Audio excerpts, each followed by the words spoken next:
Hello बेटा, आज हम पढ़ेंगे chapter number 3 motion in a straight line.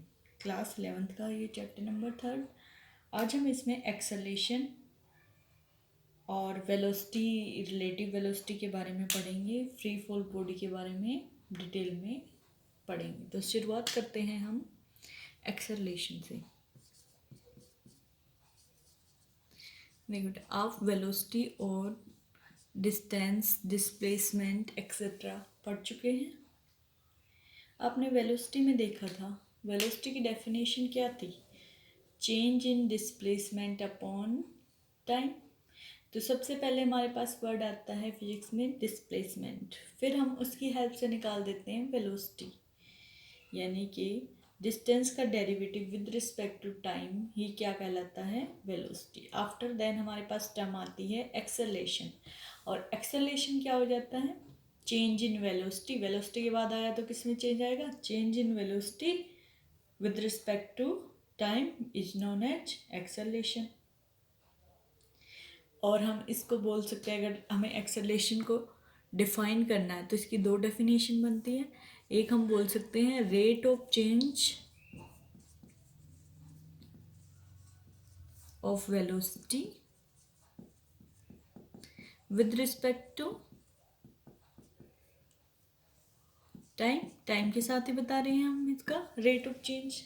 Acceleration को हम ए से डिनोट करते हैं, यानी कि ए इक्वल टू क्या हो जाएगा? रेट ऑफ चेंज का सिंबल क्या होता है? D upon D T. Time के साथ है तो, और यहाँ पे ब्रैकेट में डाल दें या वैसे लिख दें तो क्या आ जाएगा? Rate of change of, definition क्या है? Rate of change of velocity with respect to time, यानी कि D by D T. Rate of change किसका क्या लिखूंगी मैं यहाँ पे? वेलोसिटी। तो ये हमारा फॉर्मूला बन जाता है a equal to d we by D t. अब हम बेटा इसके टाइप पढ़ेंगे। जैसे हमने आपने वेलोसिटी पढ़ा था, उसके बाद आपने पढ़ा था एवरेज वेलोसिटी, इंस्टेंटेनियस वेलोसिटी, इसी तरीके से यहाँ भी एक्सेलरेशन की टाइप होती हैं। सबसे पहले हम ले लेते हैं average acceleration.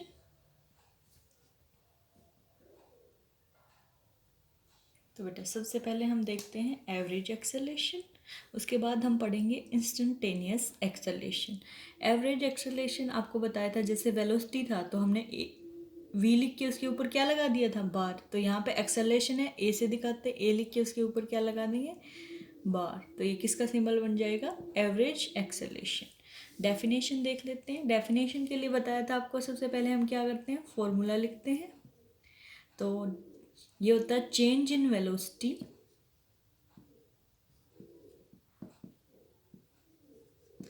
Upon time interval. कितने टाइम के बीच में चेंज आया?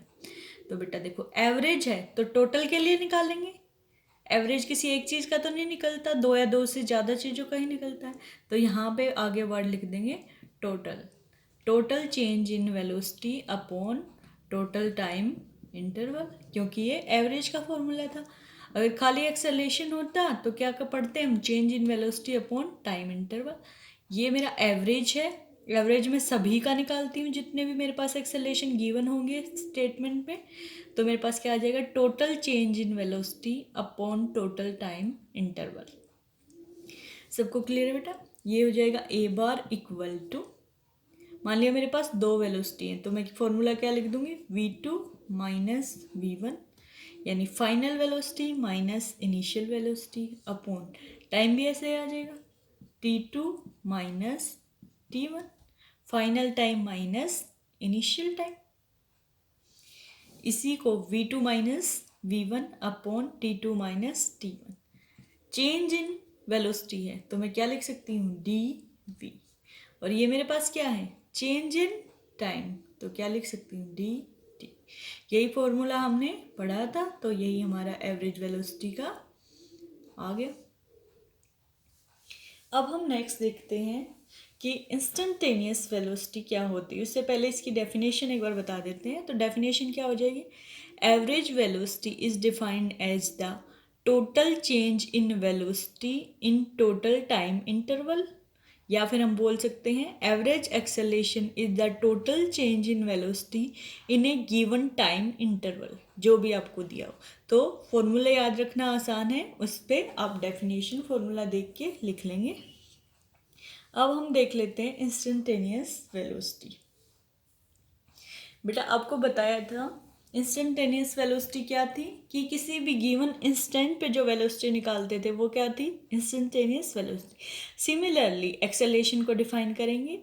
इंस्टेंटेनियस एक्सेलेरेशन मेरे पास क्या हो जाएगा, किसी भी गिवन टाइम इंटरवल पे या किसी at any instant of time जो एक्सेलेरेशन होगा मेरा, वही क्या हो जाएगा, इंस्टेंटेनियस एक्सेलेरेशन। तो इंस्टेंटेनियस एक्सेलेरेशन का फॉर्मूला लिखते हैं, ए इक्वल टू, उस दिन क्या लिखा था यहाँ पे, लिमिट और time delta T tending to zero. Instant का मतलब क्या होता है, बहुत ही स्मॉल इंटरवल ऑफ टाइम, यानी कि infinitely small interval of time tends to zero. ये एरो का मतलब है इक्वल टू जीरो नहीं है, टाइम जीरो के इक्वल नहीं होता कभी भी, लेकिन टेंड्स टू जीरो का मतलब बहुत ही स्मॉल फ्रैक्शन ऑफ टाइम। जैसे हमने 1 सेकंड बोला तो उसके बाद नेक्स्ट सेकंड से पहले उसी सेकंड पे, ठीक है। प्रैक्टिकली समझना थोड़ा सा मुश्किल है, लेकिन आप थ्योरेटिकली समझ सकते हैं कि जैसे मैंने बोला 8:05 तो उसका मतलब है 8 o'clock 4 minute 4 second. Next 5 second पे नहीं जाएंगे हम, बिल्कुल एक्यूरेट टाइम टेबल, ठीक है। तो delta T tends to zero, और एक्सेलेरेशन का फॉर्मूला क्या होता है, delta V upon delta T, यानी कि चेंज इन वेलोसिटी को मैं डेल्टा वी लिख सकती हूँ, इसको लिख सकती हूँ डेल्टा टी। और जब इसे निकालते हैं तो मेरे पास लिमिट हटाएंगे तो क्या आ जाता है, D V upon D T, जो आपकी क्या बन जाती है, एवरेज, ठीक है। तो बेटा ये आपकी डेफिनेशन होगी। यहाँ से इंस्टेंटेनियस का फॉर्मूला मेरे पास क्या आ गया, ये वाला, a equal to limit delta T tending to zero delta v by delta t. Definition कैसे दे देंगे हम इंस्टेंटेनियस एक्सेलेरेशन की, it is the acceleration at a given instant of time, ठीक है। तो हम लिख सकते हैं acceleration at a given instant of time. Instant को हम पर्टिकुलर टाइम भी बोल सकते हैं कि आपको एक पर्टिकुलर टाइम बता दिया गया है तो बिल्कुल एक्यूरेट उसी टाइम पे। और इसको हम अगर D we by D T को सिर्फ, ये आपका इंस्टेंटेनियस एक्सेलेरेशन हो चुका है। अब हम देखते हैं, मेरे पास एक टर्म है, मैं बार बार लिख रही हूँ, a equal to d we by D t. तो अगर मैं v और t का ग्राफ प्लॉट करती हूँ, आपको बताया था टाइम क्या आ जाता है, नीचे आ जाता है, और वेलोसिटी क्या आ जाती है, ऐसे आ जाती है। अब शेप कोई भी हो सकती है, हमारी सिचुएशन पर डिपेंड करता है। मैंने मान लिया ऐसे थी, ठीक है, कि स्ट्रेट लाइन जा रही है, ये वेलोसिटी की कोई पर्टिकुलर वैल्यू थी, तो मेरे पास कोई भी शेप हो सकती है, ठीक है। ये जीरो से भी स्टार्ट हो सकता था, कोई भी रैंडम शेप हो सकती थी। तो अगर वी टी ग्राफ की टर्म में मैं पढ़ूँ एक्सेलेरेशन क्या होता है मेरा, एक्सेलेरेशन को हम बोलते हैं slope of the tangent to the we T curve at that instant. यानी कि इसकी दूसरी डेफिनेशन क्या बन जाती है इंस्टेंटेनियस एक्सेलेरेशन की, slope of the tangent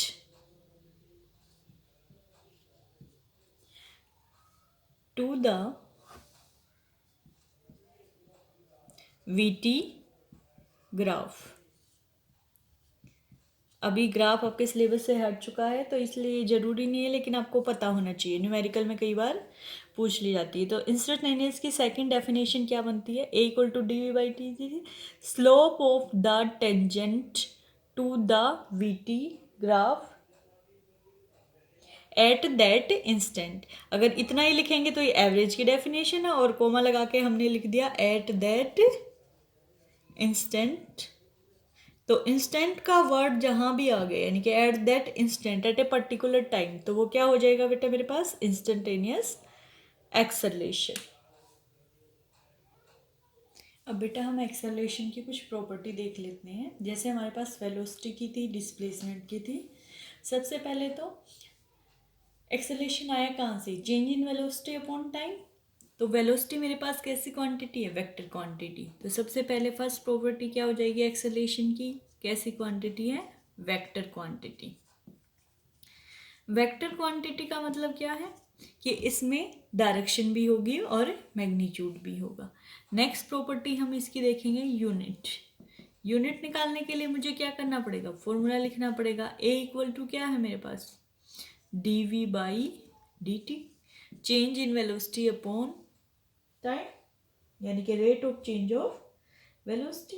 velocity की यूनिट लिखेंगे हम, ऊपर क्या लिखेंगे? वेलोसिटी की यूनिट क्या थी? मीटर पर सेकंड, अपॉन टाइम की क्या हो जाएगी? सेकंड।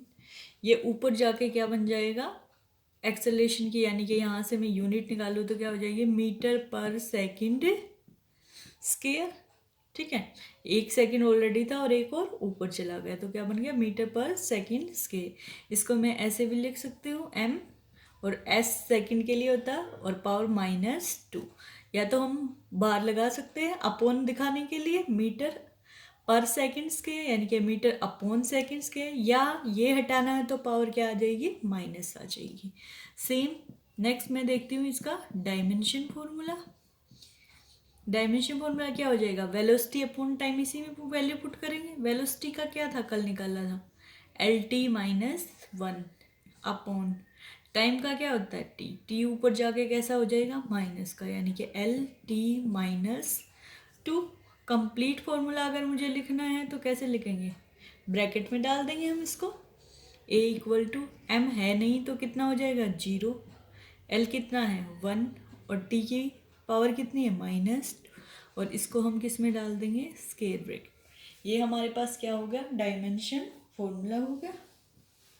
और ये मीटर पर सेकंड स्क्वायर इसकी SI यूनिट थी। कौन सी यूनिट थी बेटा? ये SI यूनिट थी।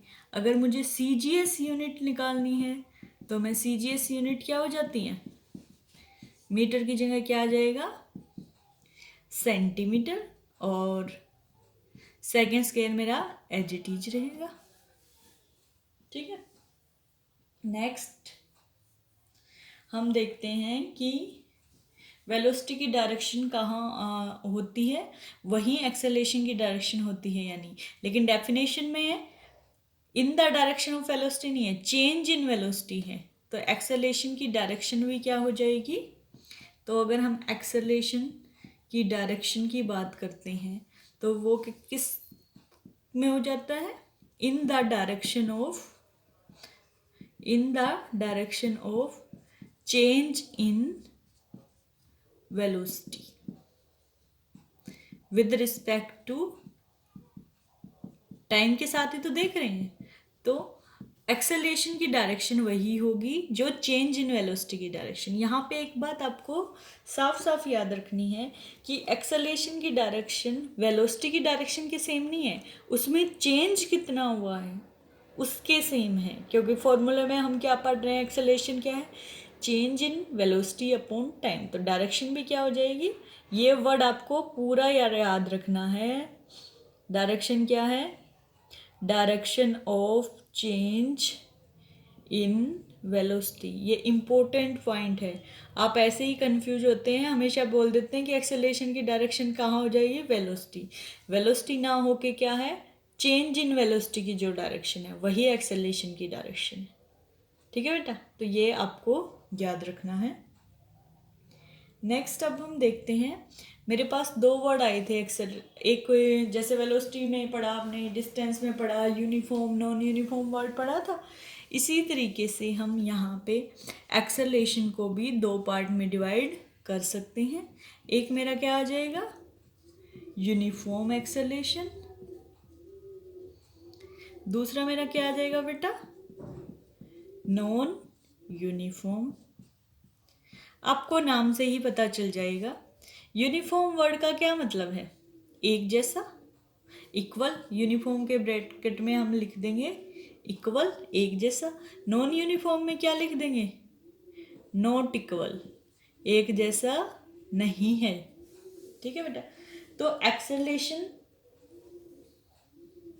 यानी कि यूनिफॉर्म में क्या होता है, जो एक्सेलरेशन की वैल्यू है, मैग्नीट्यूड है और डायरेक्शन है, वो कैसी रहती है, चेंज नहीं होती। यानी कि हम क्या बोलेंगे, constant with respect to time. Time के साथ साथ अगर एक्सेलरेशन की वैल्यू चेंज ना हो रही हो तो वो एक जैसी ही रहेगी, तो वो कौन सा हो जाएगा, यूनिफॉर्म। और इसमें हम क्या बोल देंगे, वेरिएबल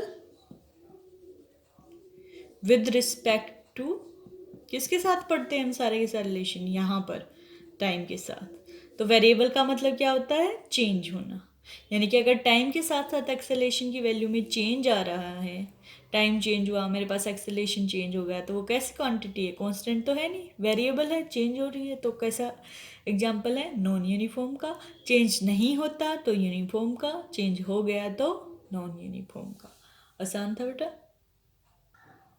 आप एक्सेलरेशन के बारे में पढ़ चुके हैं बेटा। अब आपके पास नेक्स्ट हम आते हैं रिलेटिव वेलोसिटी। रिलेटिव वेलोसिटी के बारे में हम पढ़ते हैं। नाम से पता चल रहा है रिलेटिव, यानी कि एक दूसरे से रिलेशन में जो वेलोसिटी जो होती है वो क्या कहलाती है मेरे पास, रिलेटिव वेलोसिटी। अगर हमें डेफिनेशन बतानी है तो हम कैसे बता सकते हैं, मैंने मान लिया मेरे पास दो ऑब्जेक्ट है, एक ऑब्जेक्ट ए है, सेकंड ऑब्जेक्ट बी है। अब देखो, आपको एक ग्राफ दिख रहा है, ये बेटा आपको एक्स और टी के बीच में ग्राफ दिख रहा है। एक्स और टी के बीच में ग्राफ ये क्या दिखाता है मेरा, वेलोसिटी, यानी कि change in displacement upon time क्या था, वेलोसिटी। तो एक्स पोजीशन और टाइम के बीच में, एक्स को मीटर में मापते हैं, मीटर, टाइम को सेकंड में। ये मेरा मान लिया यहाँ पे कितनी वेलोसिटी थी,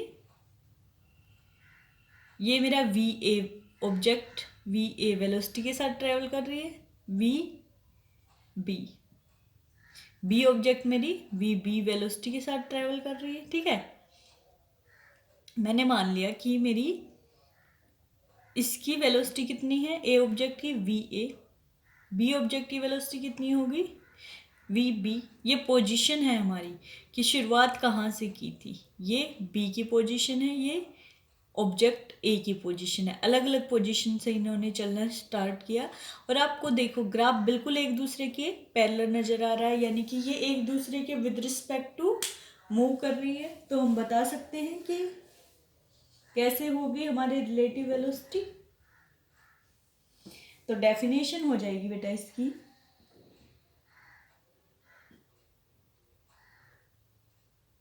द वेलोसिटी, डेफिनेशन कैसे लिखेंगे हम, the velocity with which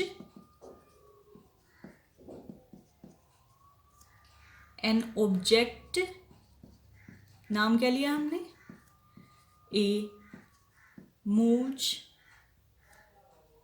with respect to another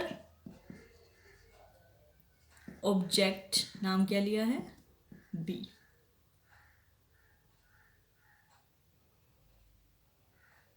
is called relative velocity. तो आसान है डेफिनेशन। जो हमारी दो ऑब्जेक्ट है ए और बी, रिलेशन बताना है, डिफाइन करना है, तो द वेलोसिटी, वो वेलोसिटी की वो वैल्यू रिलेटिव वेलोसिटी होगी with which an object A moves with respect to another object B. तो यहाँ पे जो वी ए है और वी बी है, इसकी हेल्प से हम निकालेंगे रिलेटिव वेलोसिटी। ठीक है बेटा, कि वी ए और देखो, वैसे तो वी ए की एक फिक्स वैल्यू है, वी बी की भी एक फिक्स वैल्यू है, लेकिन अगर हम ग्राफ से निकाले तो हम तो जीरो से कंपेयर करके निकालते थे, लेकिन अब हमें जीरो से कंपेयर नहीं करना है। रिलेटिव वेलोसिटी का मतलब है हमें दो वेलोसिटी में या दो से ज़्यादा वेलोसिटी में क्या करके दिखाना है, कंपैरिजन करके दिखाना है। तो वी ए वी बी से कितना रिलेशन शो कर रही है, वो क्या है मेरे पास, रिलेटिव वेलोसिटी। अब निकालने का तरीका है, ये देखो बेटा, ये टाइम पे यहाँ पे हम लिखते थे जीरो, ग्राफ में क्या लिखते थे जीरो, यानी कि यहाँ पे टाइम की वैल्यू भी दोनों एक्सिस काटती हैं, दोनों का 0 पॉइंट है, यानी कि यहाँ पे इस लाइन पे पोजीशन की वैल्यू कितनी है, इस पॉइंट पे 0, और इस पॉइंट पे टाइम की वैल्यू भी कितनी है मेरे पास 0। ठीक है, तो अब हमने मान लिया शुरू में जो ऑब्जेक्ट थी उसकी वैल्यू पोजीशन कितनी हो गई एक्स ए 0, सेकेंड ऑब्जेक्ट की पोजीशन क्या हो जाएगी एक्स बी 0। ये कब थी, जब मेरा टाइम कितना था 0 था बेटा, और ये कब थी बी ऑब्जेक्ट की, जब टाइम कितना था 0 था। तो देखो टाइम t इक्वल टू 0, इस पूरी लाइन पे t इक्वल टू कितना रहेगा 0, यानी कि ये मेरी एक्स ए लिख सकती हूँ मैं। ठीक है, ये मैं लिख सकती हूँ एक्स बी, और साइड में कितना डाल दूंगी 0, कब थी ये 0 पे, और यहाँ कहीं भी निकाल लूंगी मैं तो टाइम की वैल्यू आ जाएगी। मान लिया मैंने यहाँ पे लिखना है तो मैं इसको लिख सकती हूँ एक्स ए, ब्रैकेट में लिख सकती हूँ टी। ठीक है, यहाँ पे मैं लिख सकती हूँ एक्स बी, ब्रैकेट में मैंने लिख दिया टी, और टाइम कितना जो इनके नीचे, जैसे मैं डॉटेड डॉटेड करूंगी इसको, तो जो यहाँ पे टाइम होगा, मैंने मान लिया यहाँ पे टाइम कितना था टी, इसलिए ब्रैकेट में क्या लिख दिया टी लिख दिया। ठीक है बेटा, तो अब हम, मेरे पास x a t equal to 0 पे आ गया, x b t equal to 0 पे आ गया। अब एट टाइम टी अगर मैं लिखूं एट टाइम टी, तो ए ऑब्जेक्ट कितने हो जाएगा एक्स ए टी, और बी ऑब्जेक्ट की क्या हो जाएगी एक्स बी, ब्रैकेट में क्या डाल देंगे टी। अब आपको वेलोसिटी का फॉर्मूला आता है लिखना, देखो बेटा यहाँ से निकाल के दिखा देते हैं एक बार आपको। वेलोसिटी इक्वल टू क्या होता था, चेंज इन डिस्प्लेसमेंट, यानी कि D x upon D T, ऐसे लिखते थे, x final position minus x initial position upon T final position minus T initial position. ठीक है बेटा, तो हम इसी में फॉर्मूले में वैल्यू पुट करेंगे। पहले हम देखो यहाँ से मैं क्रॉस मल्टीप्लाई कर सकती हूँ, आप ऐसे देखो एक्स फाइनल टाइम को हमने कितना लिया है एक्स टी लिख दूँ मैं, इनिशियल टाइम को मैंने कितना लिया है 0, 0 से स्टार्ट किया, अपॉन फाइनल टाइम को मैंने क्या लिया है टी, और ये क्या हो जाएगा 0। ठीक है, तो अब मैं इसको क्रॉस मल्टीप्लाई कर सकती हूँ, तो मेरे पास फॉर्मूला क्या आ जाएगा V T minus 0 equal to क्या आ गया एक्स टी माइनस एक्स 0। तो बेटा यहाँ से देखो क्या आया आपके पास v t equal to x t minus x 0। तो यहाँ से मैं एक्स टी की वैल्यू निकाल सकती हूँ, एक्स टी क्या हो जाएगा मेरा, ये उधर जाके क्या हो जाएगा प्लस, यानी कि मेरा हो जाएगा x0 plus v into T. ठीक है, ये मेरे पास रिलेशन आ गया पोजीशन और टाइम में। ठीक है बेटा, ये बस आप ऐसे कर सकते हो, इसको इधर ले आओगे तो ये क्या हो जाएगा प्लस, बस मैंने लेफ्ट हैंड साइड और राइट हैंड साइड क्या कर दी है इंटरचेंज कर दी है। तो अब हम निकाल सकते हैं ए ऑब्जेक्ट के लिए बी ऑब्जेक्ट के लिए। देखो इसमें वैल्यू पुट करनी है, ए ऑब्जेक्ट के लिए मैं लिख सकती हूँ एक्स ए, ब्रैकेट में क्या आ जाएगा टी, यहाँ पे भी क्या आ जाएगा x A 0 plus V A, time दोनों में सेम था तो मैं ऐसी टी ए टी बी लिखने की जरूरत नहीं क्योंकि टाइम दोनों में सेम था। अब सिमिलरली बी ऑब्जेक्ट के लिए लिख दूंगी एक्स बी टी ब्रैकेट में इक्वल टू, यहाँ पे क्या आ गया एक्स बी 0 प्लस, अब बी है तो वेलोसिटी बी ऑब्जेक्ट की, टाइम दोनों में क्या था सेम था। अब हमें दोनों की निकालनी है, इसको मैं इक्वेशन नंबर 1 लिख दी, इसको इक्वेशन नंबर 2। हमें तो विद रिस्पेक्ट टू ए की निकालनी है, विद रिस्पेक्ट टू बी, या फिर बी की निकाल के दिखानी है relative velocity with respect to a, वो डिपेंड करता है आपसे क्वेश्चन में क्या पूछा गया है। अब अगर मान लो हमें निकालना है एक्स बी ए, ठीक है, क्या निकालना है एक्स बी ए, और कितने टाइम पे, टी टाइम पे। तो मैं क्या लिखूंगी, एक्स बी माइनस एक्स ए इंटू टी। ठीक है बेटा, ये रिलेटिव का फॉर्मूला होता है। अगर एक्स बी ए निकालना है तो जो पहले है उसको पहले लिख लिया, जो बाद में है उसको बाद में लिख लेंगे। वैल्यू पुट कर दूंगी मैं। एक्स बी टी की वैल्यू क्या है, equation number 2। X a T की वैल्यू क्या है, इक्वेशन नंबर 1।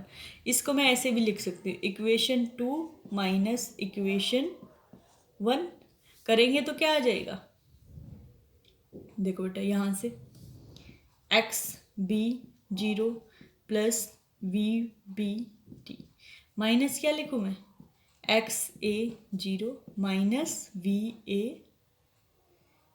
टी। ठीक है, यहाँ तक आप सबको क्लियर है। इसको मैं लिख सकती हूँ एक्स बी 0, इसको पहले लिख लेंगे, माइनस एक्स ए 0, बड़ी ब्रैकेट में लिख सकते हैं, कोई प्रॉब्लम नहीं है, प्लस इसको लिख सकती हूँ V B minus we A. T दोनों में कॉमन है, इस वाले फैक्टर में और इस वाले फैक्टर में, तो टी को मैं क्या लिख दूंगी, बाहर। ठीक है, तो ये मेरा फॉर्मूला बन गया। अब इसको मैं नहीं लिख सकती एक्स बी ए, दोनों का रिलेटिव का मतलब क्या होता है, सब्ट्रैक्शन ही तो करना है। तो एक्स बी ए 0, ठीक है, जैसे हमने एक्स बी ए को क्या लिखा था, X B minus X T, ऐसे ही X B 0 minus X A 0 को मैं क्या लिख सकती, एक्स बी ए ब्रैकेट में क्या आ जाएगा 0 plus V B minus we A मेरा क्या बन जाएगा, ऐसे ही वी बी ए और into T as it is. ये मेरे पास मेन क्या आ जाता है, फॉर्मूला आ जाता है। लेकिन मुझे तो रिलेटिव वेलोसिटी निकालनी है, तो रिलेटिव वेलोसिटी का फॉर्मूला देखो क्या बना है यहाँ से, वी बी ए। अगर मैं इन दोनों को कंपेयर करूँ यहाँ से, वी बी ए क्या है, V B minus we A. तो बेटा लिख के बताते हैं, तो यहाँ से कंपेयर करके मेरे पास आ गया बेटा V B A equal to V B minus we A.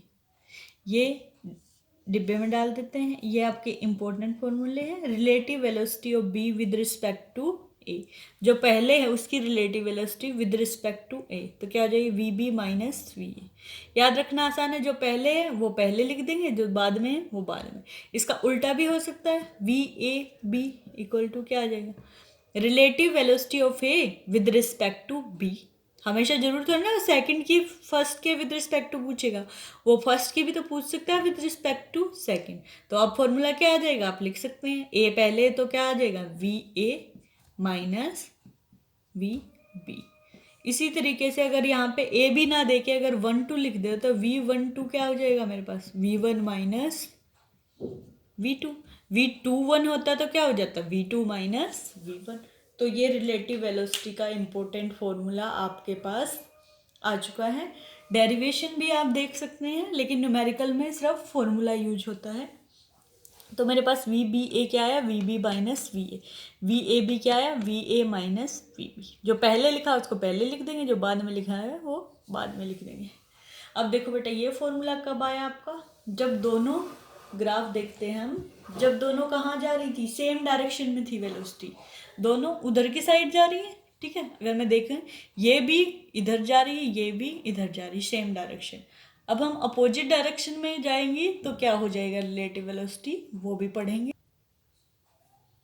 तो बेटा अब डायरेक्शन पे डिपेंडेंट हम डिस्कस करते हैं। फर्स्ट केस मैंने मान लिया केस 1, इफ ए क्या था, ऑब्जेक्ट ए, और बी क्या था, object B. If A and B are moving in same direction, जैसा कि हमने पहले पढ़ा जो आपको ग्राफ से दिखाया था, in same direction, then relative velocity क्या होगी। सेम डायरेक्शन वर्ड है, ठीक है, ध्यान देना। तो ए की वेलोसिटी क्या थी, वी ए, बी की वेलोसिटी क्या थी, वी बी। अब हमें मान लिया, पूछ लिया v B a, v B a हमें निकालना है। तो क्या है, relative velocity of b with respect to a. सीधा सीधा बताया था आपको, क्या लिखेंगे जो पहले है, पहले V B minus we A. तो वो तो सेम डायरेक्शन के लिए रिलेशन निकाल के दिखाया था, तो सेम आ गया मेरे पास, वी बी माइनस वी। अगर ए की पूछ लिया जाए, यानी कि आपसे पूछ लिया जाएगा वी ए बी क्या है, तो क्या आ जाएगा मेरे पास, v A minus we B. ठीक है बेटा, दो फॉर्मूले आपके पास आ गए, ये इंपॉर्टेंट है। कब, जब सेम डायरेक्शन में जा रही थी। अब हम केस 2 करते हैं। If A and B are moving in opposite direction, यानी कि if object A and object B are moving in opposite direction.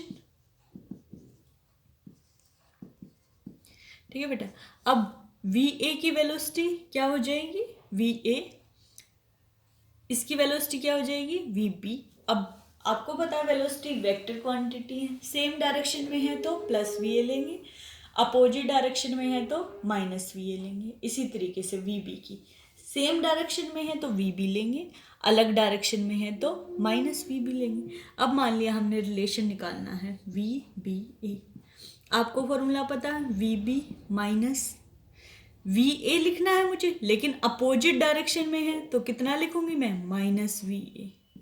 ठीक है, माइनस माइनस मेरे पास क्या हो जाएगा, V B plus V A. तो मेरे पास फॉर्मूला क्या बन गया, V B A equal to V B plus V A. ठीक है बेटा, ये इंपॉर्टेंट फॉर्मूला है। कब, जब डायरेक्शन कैसी थी, opposite. Similarly V A B इस बार क्या हो जाएगा, V A plus V B.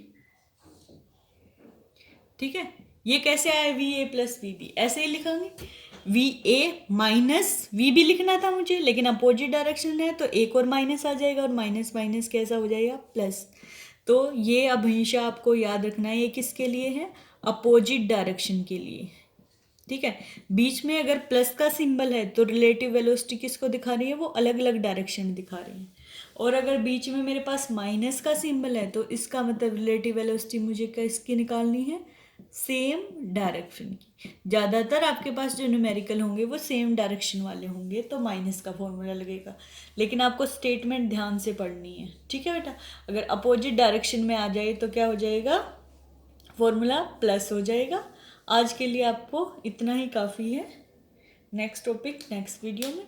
तो आपको एक्सेलेरेशन और रिलेटिव वेलोसिटी आज पढ़ा दिया गया है, आप इसे रिवाइज कर लेना और इस पर न्यूमेरिकल कर सकते हैं।